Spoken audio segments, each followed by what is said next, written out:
start right now, and I wanted to introduce you to a surprise guest we have, who is coming on with Henry.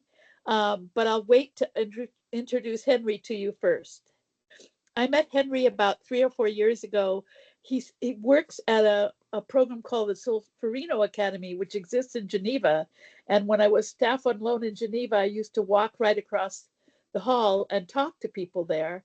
And they do very innovative programs that think outside the box. And he works in South America right now, right? Are you in? Can you tell us where you're phoning from? Where you're calling from? Yeah, sure. I'm in Ecuador. Oh, Ecuador, where I used to Yes. live as a young kid. Yes. Um, and bienvenido, pues. Welcome. I'm so excited you're on.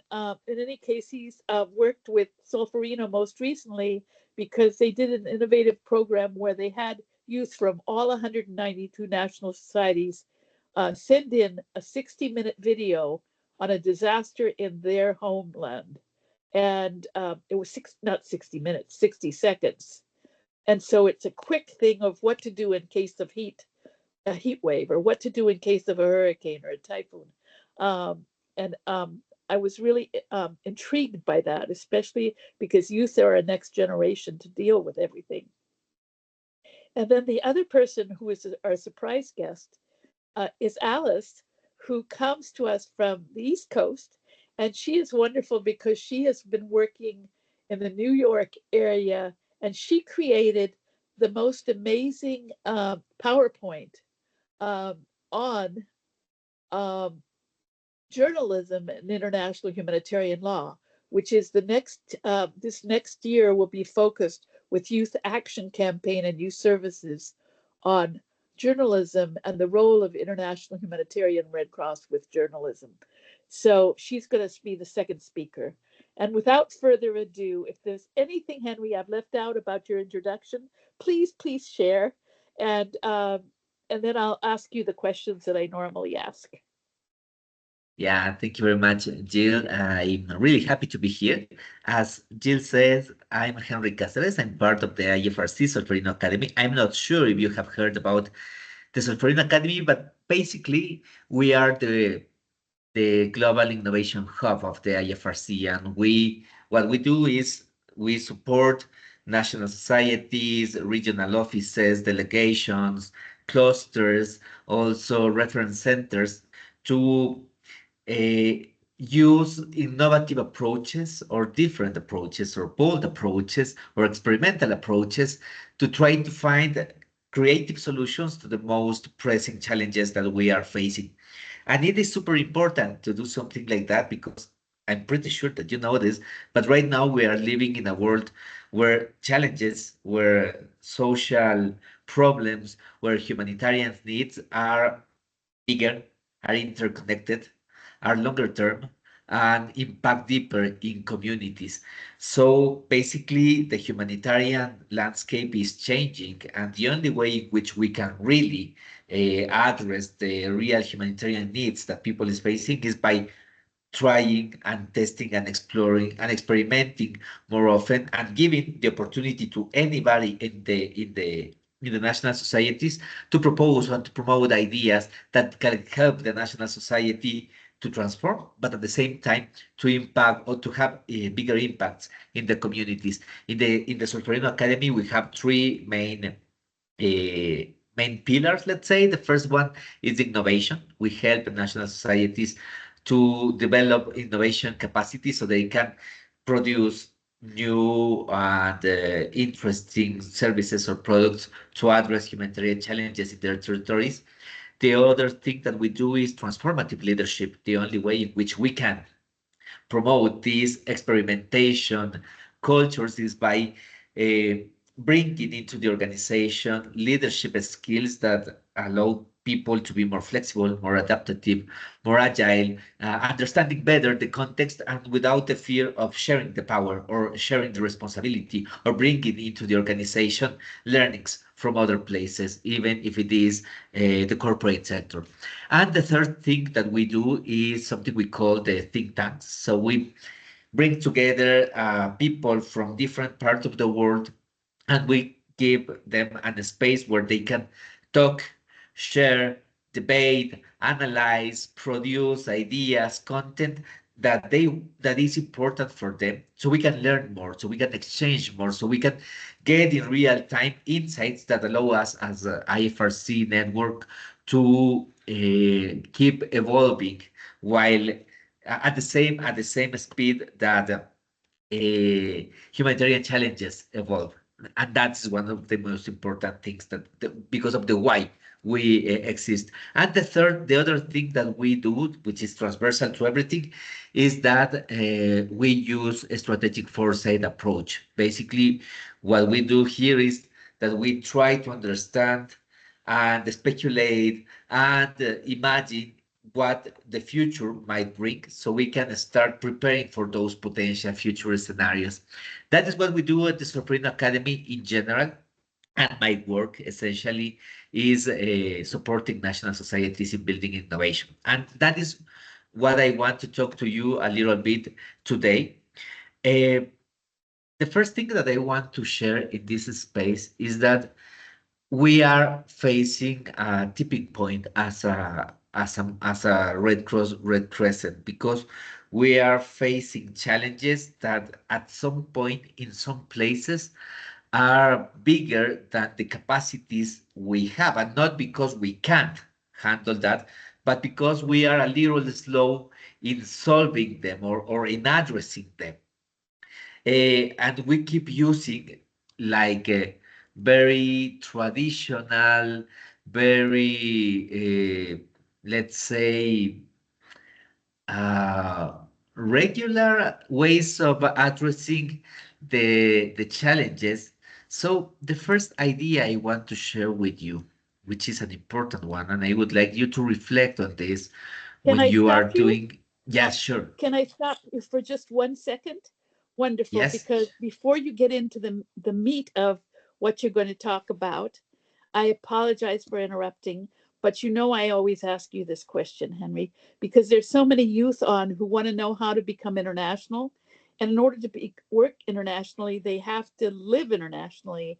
And how do they live internationally and get without getting a job to go internationally? So it's always a double-edged sword for many youth attempting to work in the international field. So let me ask you what you thought you were going to be when you graduated from high school.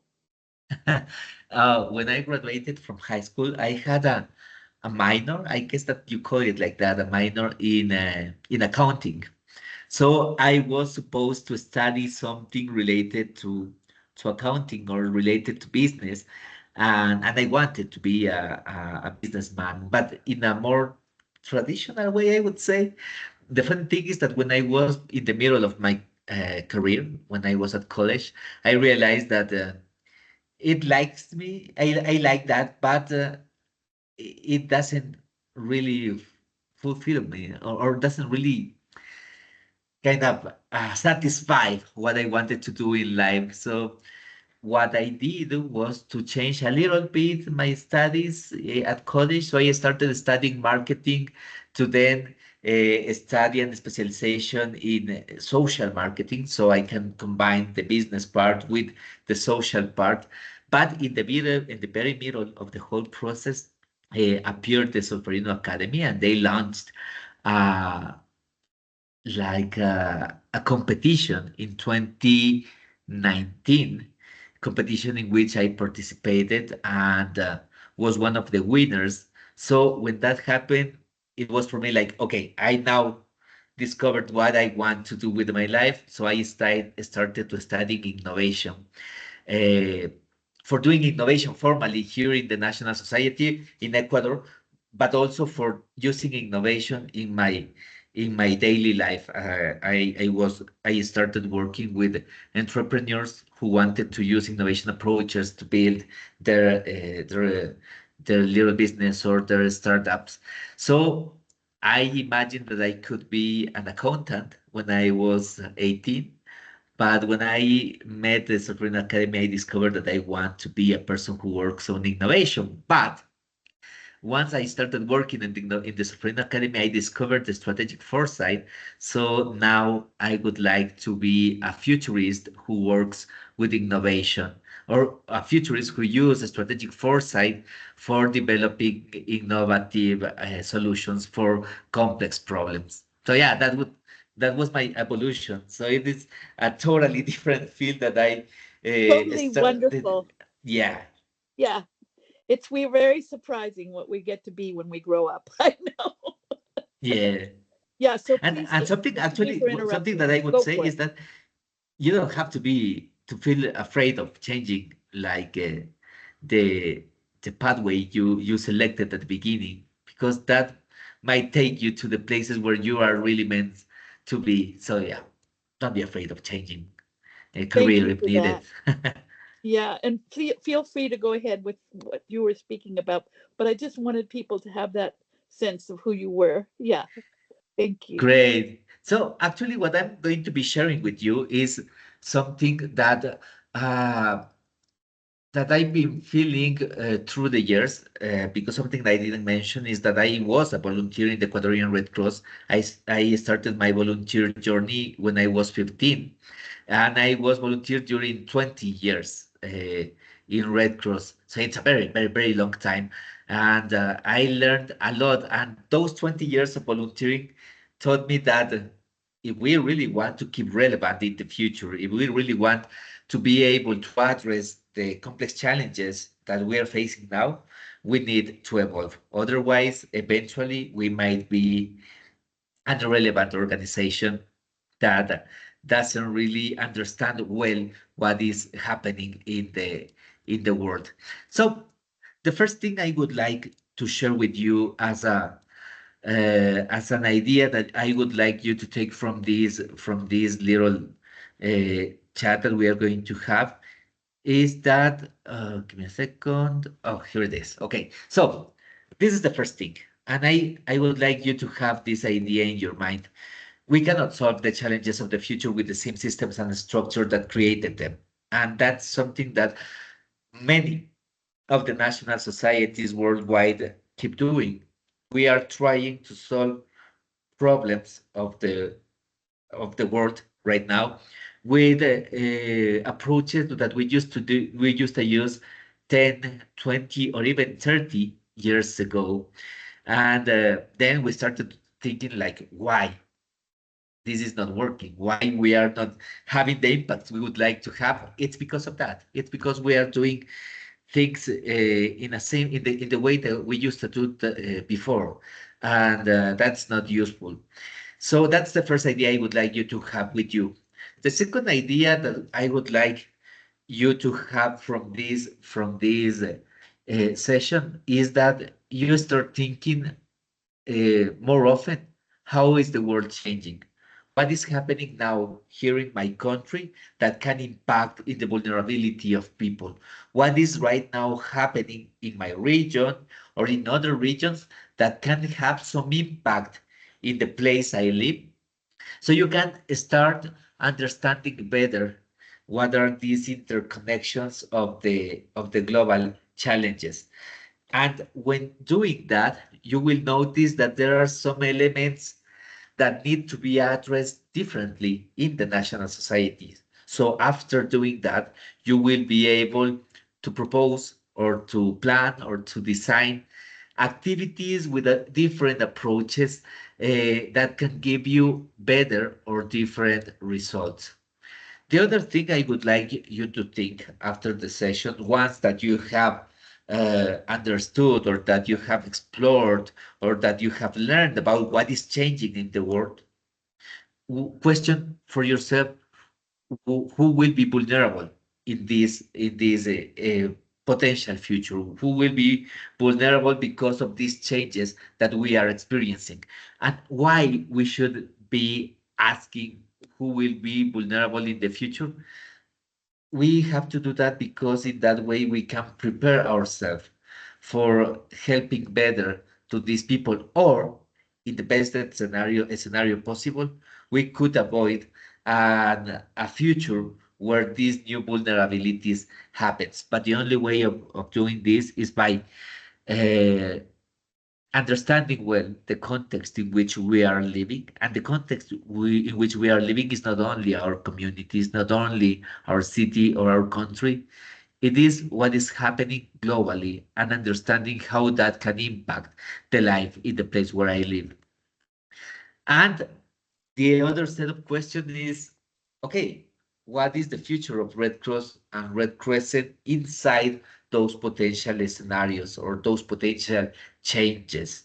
Uh, Will we be relevant after those scenarios? Will we be fitting in the future in those scenarios, or will we be one more organization that is not that relevant, that is not that important, that is not impacting, that is not giving enough space to people for really working in the things that are important for them?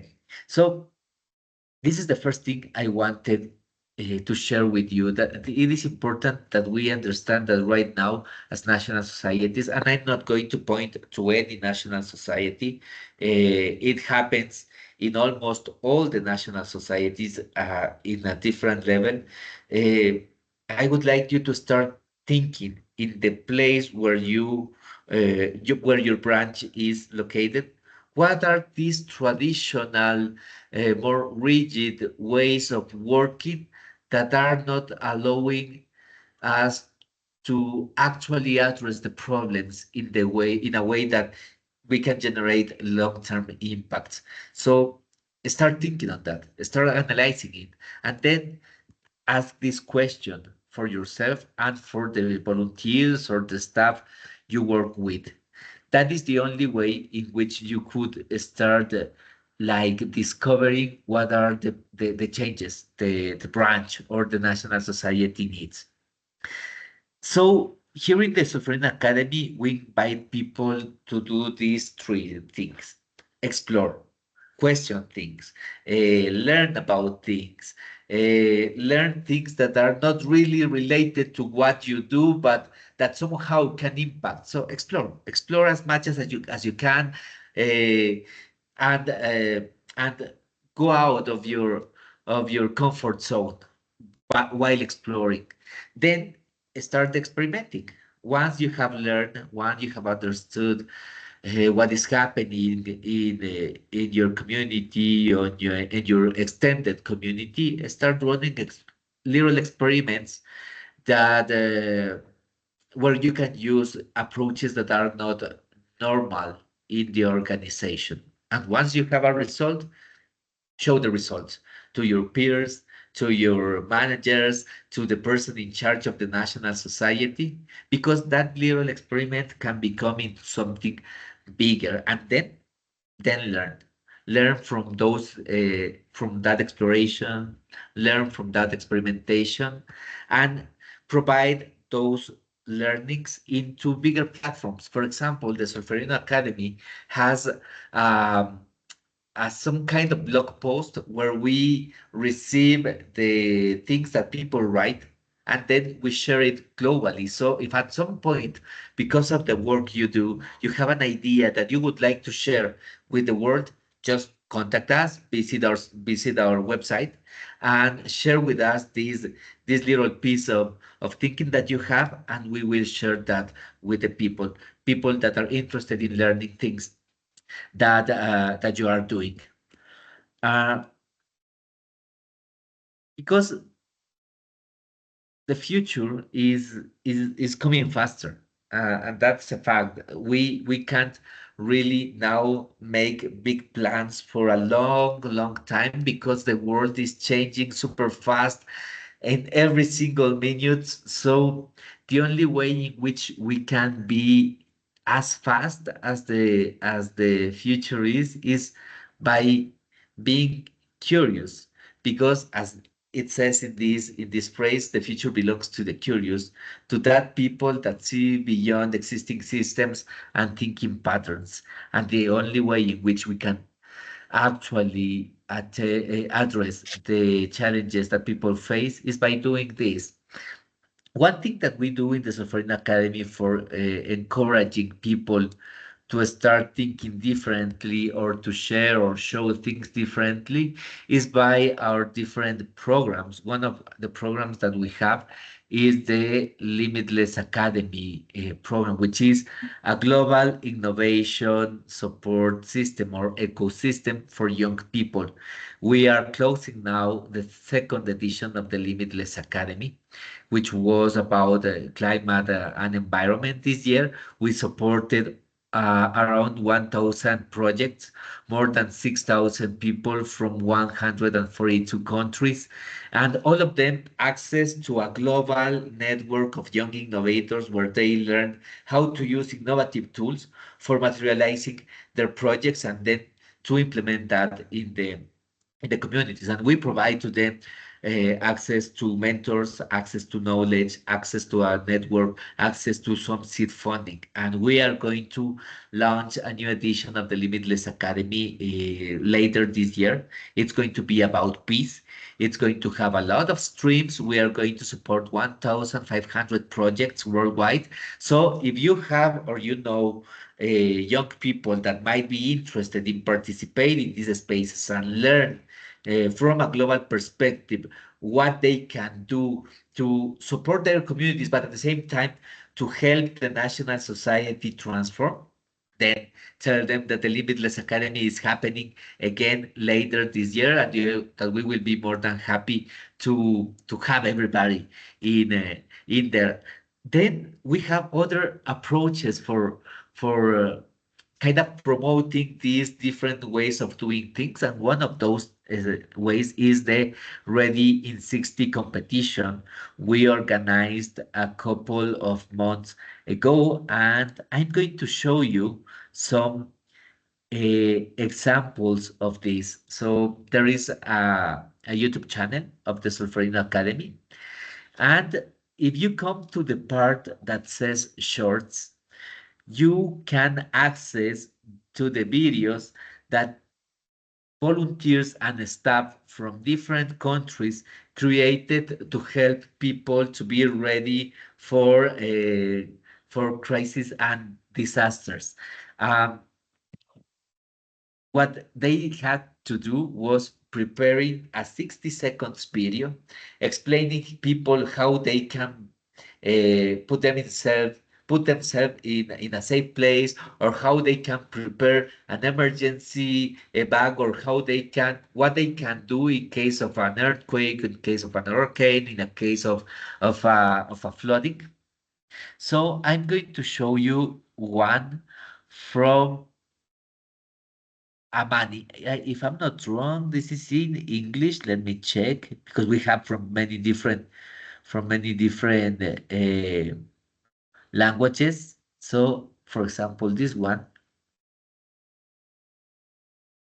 no, this one is in French. Sorry, I want to show you one that is in English. Just give me a second. This is not in English. Uh, There was one that was heat wave, I think, was in English. I can't remember. There. yeah, there is this one. Yes, exactly.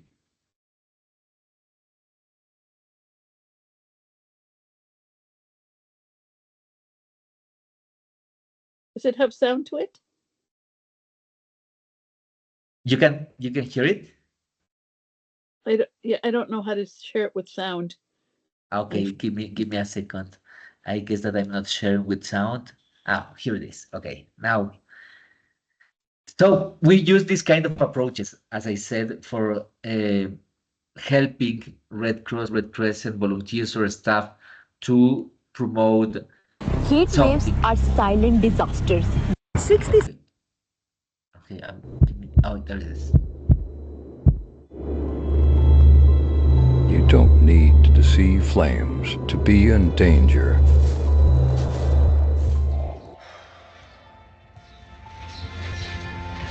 Heat strokes are not always visible. Dizziness, exhaustion, headache, fainting. The symptoms are quiet, the consequences are not. Stay in a cool and shaded area. Take care of the elderly and vulnerable around you. Remember, in a heat wave, staying cool isn't just about comfort, it's about survival. Protect yourself, protect others. Let's beat the heat together. Act before it's late. Act now. So, as you can see, these are the kind of approaches we use in the Solferino Academy for making people act while doing things differently. Regularly, in national societies, this kind of videos are produced directly by the comms teams. But we create quite often this kind of contest so anybody part of a national society can just do something that is in their head and try to use it for helping others. Um, so that is what we do. That is how we do things. As I said, we try to help national societies to do things differently. So if at some point you would like to learn more about how to contribute to this transformation of the IFRC network, visit the Solferino Academy website, learn from what others are doing, learn about the tools that we are sharing there, participate in the programs that we have open for anybody to participate. If you are a young person that is interested in working on peace, participate in the Limitless Academy and contribute with your ideas, with your energy, with your uh, way of seeing the world to the transformation of the approach IFRC network is using for solving humanitarian challenges. So that's from my side. I really This is hope that this is wonderful. something that useful for you. This is absolutely wonderful, Henry. Would you put in the chat the website for a Solferino Society Yes, and also the Limitless of link if you course. have that? That would be fantastic. Totally. And what Totally. I'm going to do is have Alice introduce herself. And then at the end of Alice's presentation, I'd love for any questions. In fact, if somebody has burning questions right now to ask Henry before we go to Alice, please feel free to raise your hand and unmute yourself and ask. Does anybody have any questions they need to ask Henry at this moment in time? Somebody who has to get off or something like that, off of the call? Yeah. Okay. So we'll go off on with Alice, and then you'll have time to ask questions and get into a discussion with Henry uh, about any questions you may have about the talk. Alice. Alice is from Fordham University. Is that correct?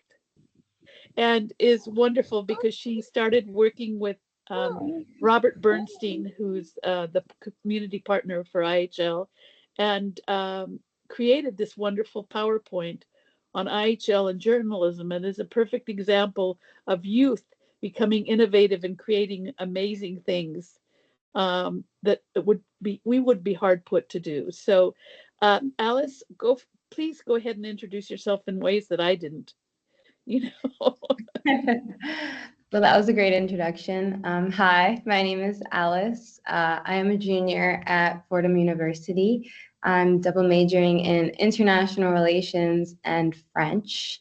I've been working for the Red Cross for about a year now.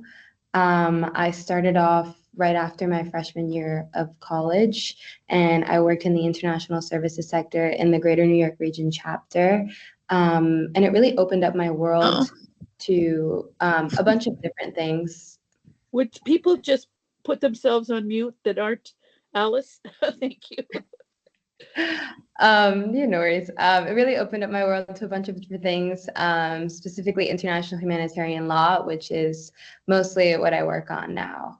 But yeah, that's a quick little brief introduction about myself. So and what I'm did based in New think, York. what did you think you were going to be when you were in high school? Well, I'd say maybe like early high school, I had my sights set on being like a vet, like a veterinarian. I think that's kind of funny thinking about it now, just because I really hit my wall on math and science in high school. I'm really not that great at it. And so I kind of switched over more into, I had a really big passion for like theater and for the arts, which ended up being more of a hobby. But I always had this like underlying interest in politics. And coming from an immigrant family, my family is from Paraguay. Um, it was something that was always so prevalent in my life. And I'm first generation American, first generation college student. So learning and seeing the assimilation process firsthand was something that like really inspired my passion for international relations, and it kind of just like spread from there. But yeah, in high school, I was pretty convinced I was going to go into some sort of like theater, arts, or something like that. Until probably around like senior year when I started applying for colleges, and it kind of switched over into international relations. Thank you for sharing that. I always think it's important to know what our origins came from, because then that helps other people who are starting to do career wise what they want to do, and realize you can, as Henry said, you can move off the path to something totally different that takes you to your passion. Yeah. So Yeah. do you want to explain a little bit about what you did with the project, the IHL project, and Yeah. the PowerPoint? Yeah. Yeah. So the Youth Action Campaign topic this year is journalism and conflict. So me and two of my other teammates, other interns, worked on this kind of package. It was a resource guide, a slide deck, and then a special other project that I'll explain once I get there.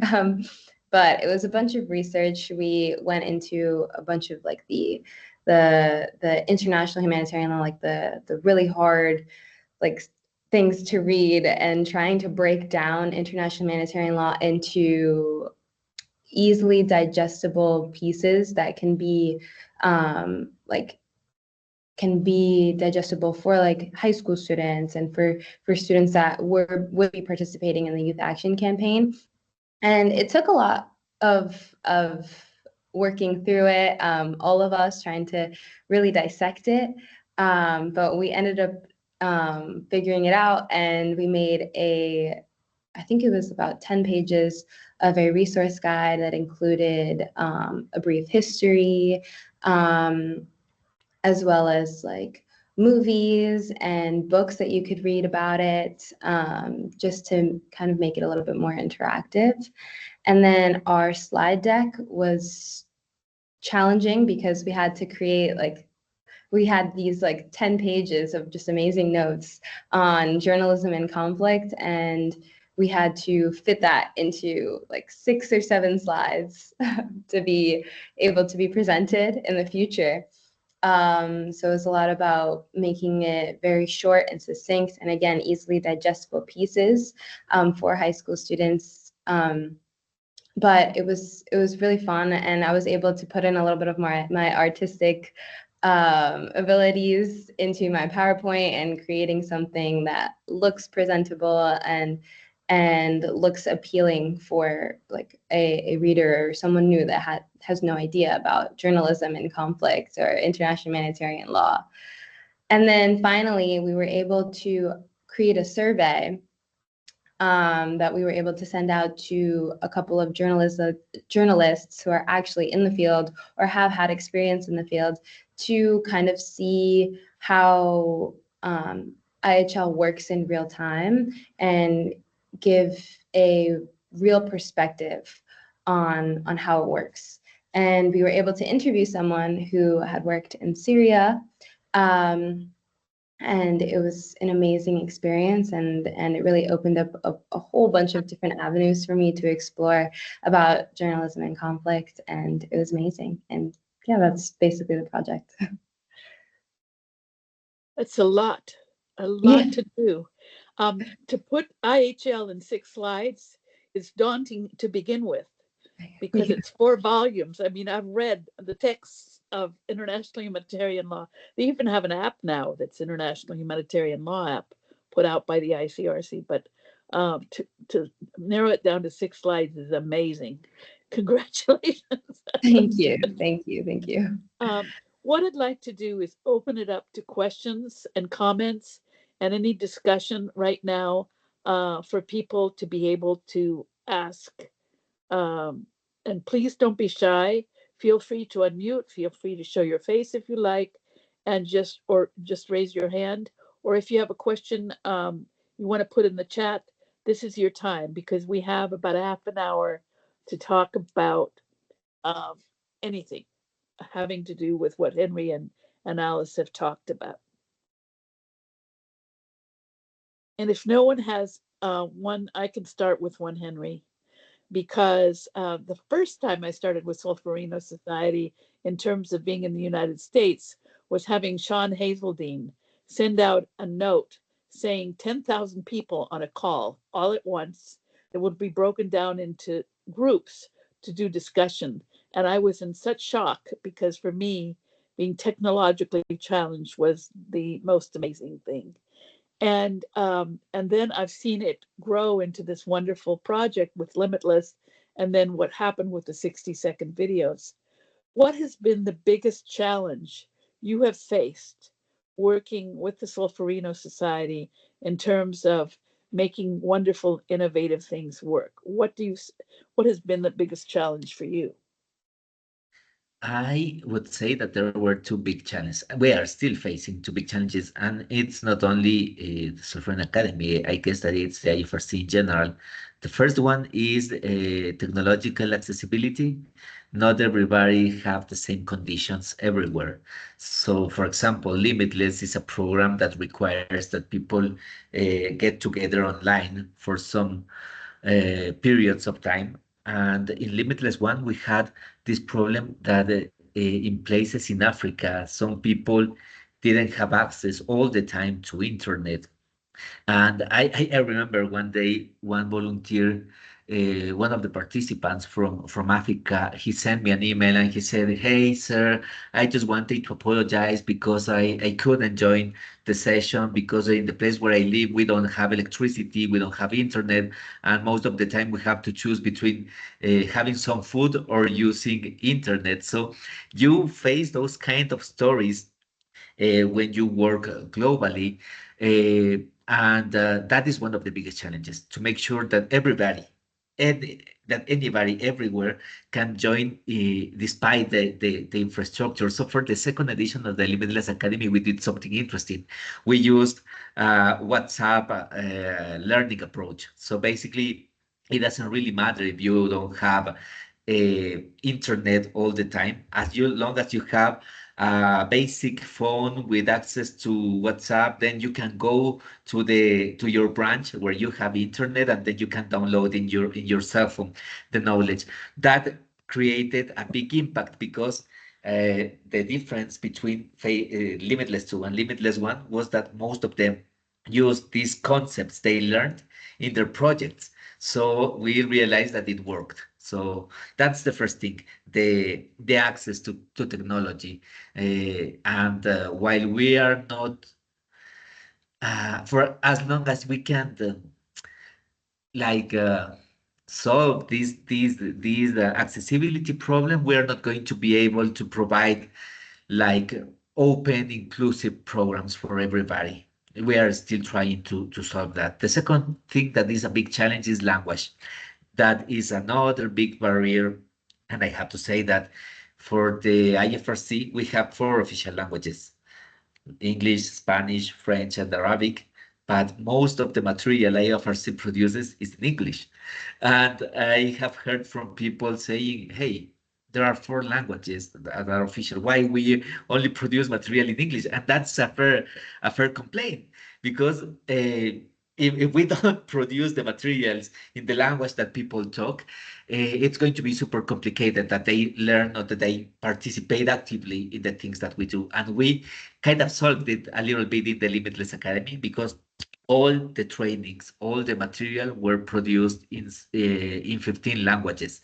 So we had as application videos people talking in Swahili, for example, from Kenya. We had people talking in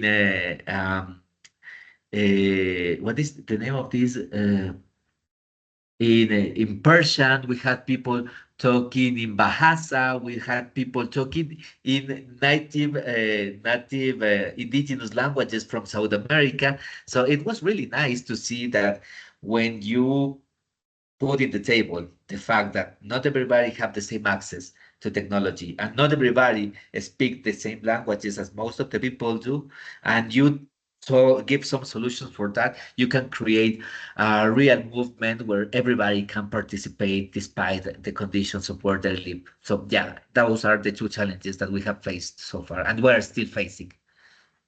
Whoa. I'm wondering if you've ever used the social mobilization program that was utilized by the measles, where people would come, the volunteers would come from surrounding villages, go to the village where they were going to do the vaccinations for the children a week ahead of time, and they'd create plays or music or dance or singing. And then the families would come to the social mobilization campaign, learn about something, and then when kids were vaccinated, each one that got vaccinated got painted with their little pinky, their small finger, in bright red or bright blue sometimes.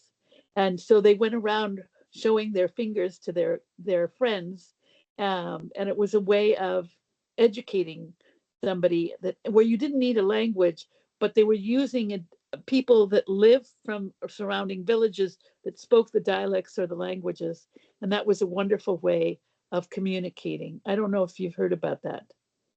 I have not heard about that. I will have a look because we are in the very middle of planning the third edition of the Limitless Oh, Academy. I So can talk we about are this thinking, line with you. yeah, that Yeah, would be amazing because we are thinking on, okay, how we can make Limitless more accessible for everybody. So yeah, that would I will have a look at that and maybe something of that experience might be helpful for us. I have another one I just thought about. Pablo Suarez did a beautiful video of humor and the humanitarian response. And he went to a community. He said, as a scientist, he would have spent hours doing research, doing scales on how to work things out and do vulnerability scales of the area that's flooded. But instead, they went to the community and there was flooding with chickens every single year now because of climate change 3 or 4 times a year. And what would happen is the chickens would be drowned, and so they'd lose their livelihood and their method of food, and they even used to sell the chickens in the market. So they, his scientific way would have taken 2 or 3 years more to figure it out, but instead they went to the village which was being flooded more often than once a year, like 3 or 4 times a year, and asked the villagers what they thought might work. And guess what? What they decided was to raise ducks instead of chickens because ducks swim. And so it speaks to asking the local community what works for them. So anyway, just another look up the video if you haven't. It's called "Humor and the Humanitarian Response" by Pablo Suarez. Amazing. Anyway, so helpful, Henry, to mention those two challenges because they are major. And the fact that you're working on them, especially, will help not only Solferino and Limitless, but the rest of the national societies that deal with it on a daily basis. And so, Alice, I have a question for you. Are you on, Alice? I'm here. Yes. Oh, yeah. Wonderful. And then I'm going to open it up to please put questions in the chat or raise your hand. Um, Alice, in terms of what you learned from all this crazy research you did and working with two other partners and working with the Red Cross at national headquarters and working with Robert Bernstein and just getting immersed in something you never thought you would do, what was the takeaway? What was the thing that stuck with you more than anything? I think what stuck with me the most is even after having so many things established, we still have so much more work to do. I think that learning about international humanitarian law was so amazing, and the Geneva Conventions and all of the history with it. But also speaking one-on-one with journalists and hearing their opinions really gave me that sense that like there is so much more work that we need to do, and there's more progress that we can make. And I think that would be my biggest takeaway. What's the work? What kind of work? Well, a lot of journalists had a lot to say about the efficacy of international humanitarian law in the places that they worked in. And I remember my first class that I took at the Red Cross was Even War Has Rules. And that really put into perspective what goes on during conflict. And hearing, again, firsthand stories, it was really interesting to see how many people, how much international humanitarian law didn't really serve the journalists in the way that it was supposed to. And I think, again, there's so much more work to do to be able to protect the right to press and to protect these journalists in conflict. And I think that goes for a lot of different areas of international humanitarian law as well. Did they talk at all about people out in the field that were rescuing people or providing food or any of that from international perspective from the ICRC or the IFRC? They didn't speak specifically on the things that the IFRC does or the ICRC does. They spoke more on just international humanitarian law and being targets of attack. Got it. Thanks so much, Yeah. Alice. Anybody else? This is your time to ask questions of the speakers or anything else that you want to ask about this particular talk today. I'm going to give you a few minutes to think about it. Hey, Jill, this is Robert. I just wanted to make a few points. Please go ahead. Okay. We have Do you in want New to York put City. yourself in person? Okay, I'll put my camera on. That'd be great. It's always good to see people. Great. All right. So I wanted to say we have agreements in New York City with some outside organizations that provide interns for us every summer. And it turns out that as this program advances in the summer, this internship program, which basically starts somewhere around the end of May, beginning of June, and through the first week of August, when people are home from university, that we've been getting more and more of these young people. One organization normally would send us 1 to 2. And as I was telling Alice today, we had 5. And actually, there was a 6th person who dropped out of the program. So we basically had 6 people on one project. Alice and 2 other people were on her project. And we have board members who send us young people and their families who really want them to do something useful and get involved with the Red Cross. So I will find some very high-powered grad students. Last summer, I had a law student from Wake Forest.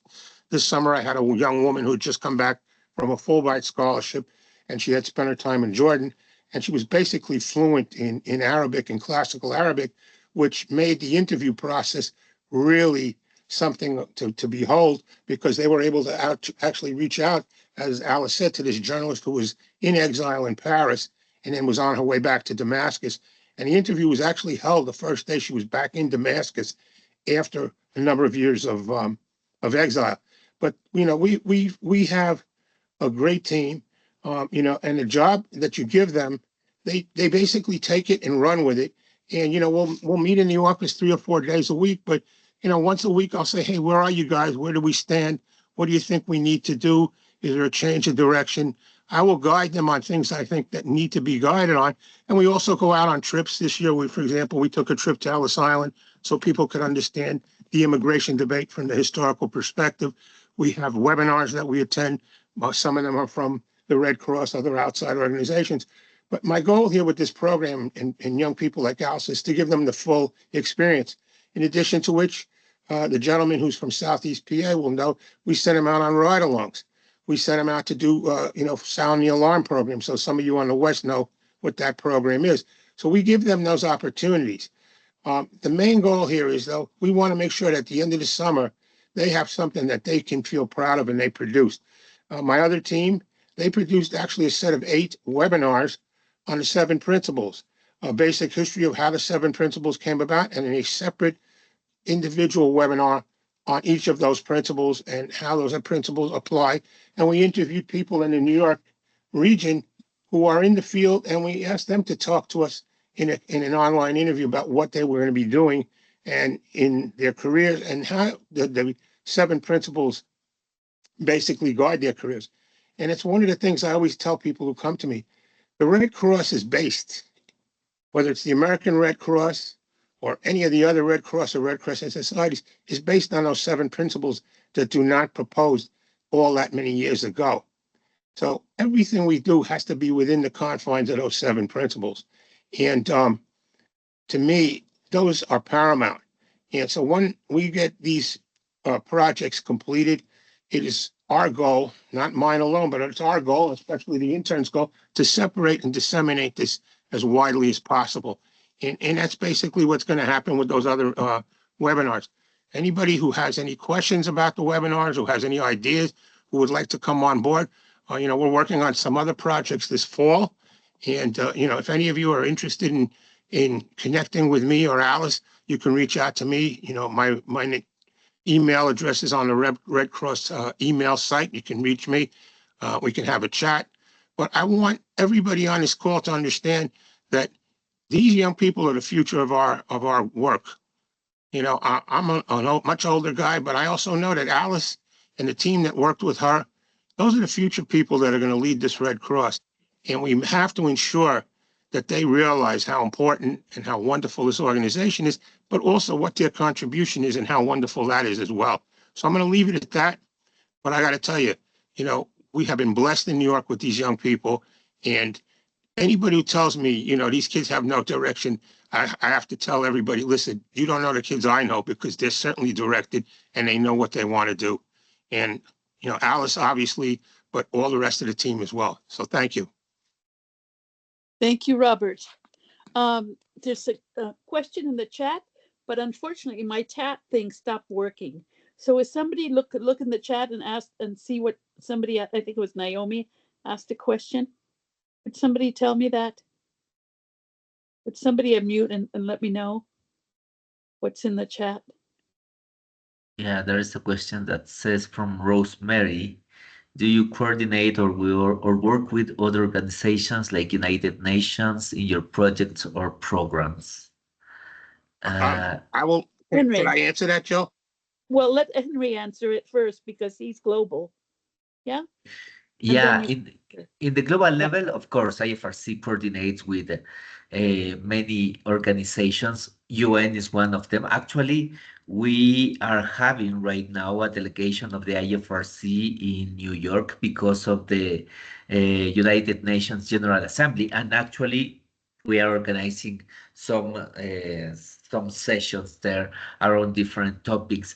And we just signed a letter of intention with United Nations Youth for supporting youth-led initiatives in coordination with the big 6 organizations of youth, which IFRC is part of. So yeah, we coordinate with many organizations worldwide, UN included, and in the case of the project I lead, we had the support of the European Union. So yeah, it's quite normal for an organization like IFRC to have that kind of coordination.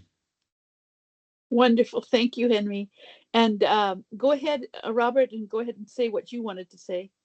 Okay, I would say that we work very directly with the UN delegation of the IFRC and the ICRC, both here in New York and in Washington. In fact, some of the people on our team, particularly those who are interested in going on to a graduate program in international studies, we have a relationship with the IFRC and some of the people on their staff so they can help them guide into programs they think might be useful for them if they're interested in working in the NGO sector, in the NGO space. In addition to which, they have internships of their own, and we will work with them to make sure that if a student comes to me this year and says, well, I'm going to be in graduate school in another year, how do I get about that? So we have that relationship. They've also invited us to come over to the UN to take a tour, and we've done that. We've invited them to come and see our presentations. And actually last year, the presentation we had for our 2024 interns was actually done in the IFRC office. And so we have a very close relationship with them in that regard. Yes. Great. And then the other question I have is there's another question in the chat. And would somebody else read it again or raise their hand and ask it? I can't see the chat, unfortunately. I am sorry I joined late. Will a link to this webinar be available? Yes, it will be. For those of you who, many people emailed me ahead of time. They had conflicts with other meetings because we're dealing with disasters right now. This meeting will be recorded. It will be put on YouTube so that anybody can access it anywhere in the world. And I'll send it out to all the participants, including the speakers, both Henry and Alice, so that they have it. They can share it with whoever they want. And also, hopefully, we'll have a follow-up email with any resources that Henry or Alice have thought of that might be helpful to you to be able to utilize. And we usually send it out by the end of next week. So yes, to answer the person's question who is late, thank you for attending late anyway. We're so glad you're here. And yes, you'll get to hear the entire recording. We'll send you the link to it through a YouTube. It's a YouTube link next week. Yeah. Any other questions in the chat? I am terrible. And I see Alvarez Ruiz, you're on. You were just unmuted yourself. Yes, go ahead. Alvarez Ruiz? Yeah. Did you want to say something? You want to unmute it? I know you're unmuted. Did you want to share anything with us?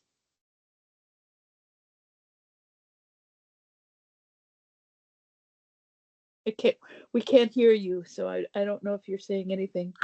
Oh, sorry. I just joined right now.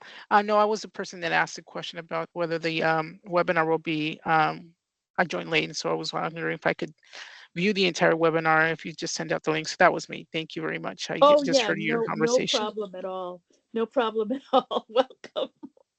Yeah, and you got the answer, so that's good. Anybody else wanted to share anything?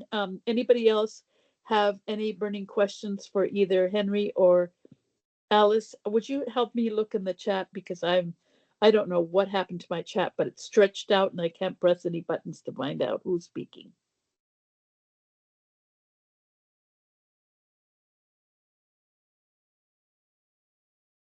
I can't see any other question in the chat.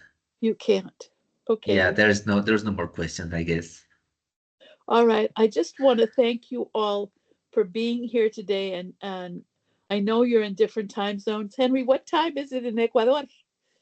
It's 5 p.m. now. And which city are you in? I'm in the capital, in Quito. Oh, in Quito. Me encanta. Yeah. Oh, I It's miss beautiful. it so much. Every time I see you, Yeah, it's I really think about beautiful. it. High mountains and the Otavalo Indians who speak like this. They whisper. They still whisper. Yeah. Yeah. Yeah, it's really nice. Yeah. It's very special. And Alice, I want to thank you for showing up last minute and being part of this. I just felt you should be part of the youth because you're our youth. And so have somebody represented who belongs to the United States as well and is doing wonderful work. And maybe you can get in touch. Oh, Henry, is it okay if we put your email in the sure. chat? Do you want to put your email in the chat because I can't? Sure. That'd be I wonderful. Yeah, sure. I just pasted in the chat the Solferino Academy website and the YouTube channel. I'm also dropping in the chat the Limitless Academy website. So if any Oh, of you is fantastic. interested in knowing what is the Limitless Academy about, and you would like to share that opportunity with some young people, please feel free. As I said, we are going to be sharing more information later this year, and it's going to be open for any young person who want to participate. And I'm also writing my email here. If you want to talk about innovation, if you want to talk about how to encourage more youth participation around the topics you work with using an innovative approach, please feel free to reach out at any moment. We are here for supporting anybody in the IFRC network to do that. If there's something that you see in the Solferino Academy website that is interesting and you want more information, feel free to reach out, and we are more than happy to share anything we have, because everything we have in our website is public and it's there for you to share or use as you want. And I just saw there more. I have a little dot that says there are more people in the chat. Any questions? I do have a question for Henry. Are the next activities are them gonna be in English or in Spanish? The next Or activities of the Solferino Academy? yes. Most of the activities are in English, Okay. but we also have other spaces in Spanish. In the case of the Solferino sorry, in the case of Limitless, it will be again in 15 languages, so everybody can participate.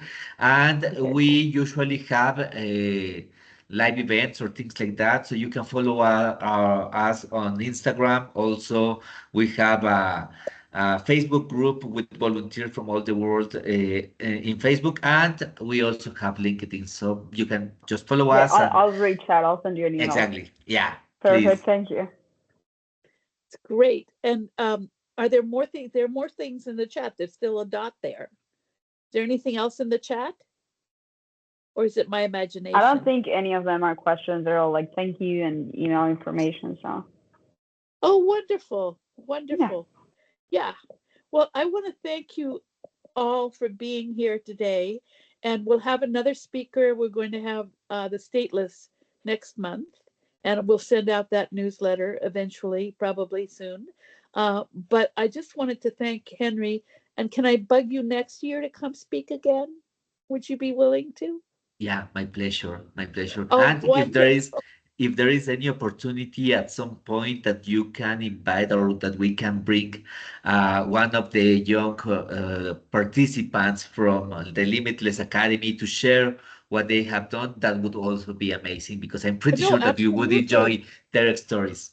Yes, please, they could have come to this meeting too, but I was going to say, yes, please offline, send me their emails and we'll set it up for them to be able Amazing. to. And Alice, again, thank you very much. Thank you to every single person who is here today and took time off to be with us. My name is Jill Hoffman. I'll put my name, oh, I can't put my name in the chat, but I'll tell you my email is Jill, super easy, period, Hoffman. Hoffman is not so easy because it's not like Tales of Hoffman. It's H as in Howard, O as in octopus, F as in Frank, M as in Mary, A as in Apple, N as in Nancy, N as in Nancy at redcross.org. So it's one F as in Frank and two N's as in Nancy. Jill period Hoffman at redcross.org or 831 566 8841 in the United States. That's my cell phone, 831 566 8841. I live on the California coast. For me, it's right now 3:10. And you're welcome to phone me. I get up at 5 o'clock in the morning and go to bed at 11. So feel free to phone me anytime with burning questions or comments or things that you think should be on this meeting. In the meantime, have a wonderful, wonderful, wonderful weekend. And Henry, great to see you again. Always my It's pleasure. lovely. Yeah. And Robert, thank you for being on, and Alice especially, thank you for coming. It was so great to see you. Have a wonderful weekend, all of you. Bye. Bye. Bye, Alice. Bye, everybody. Have a good night.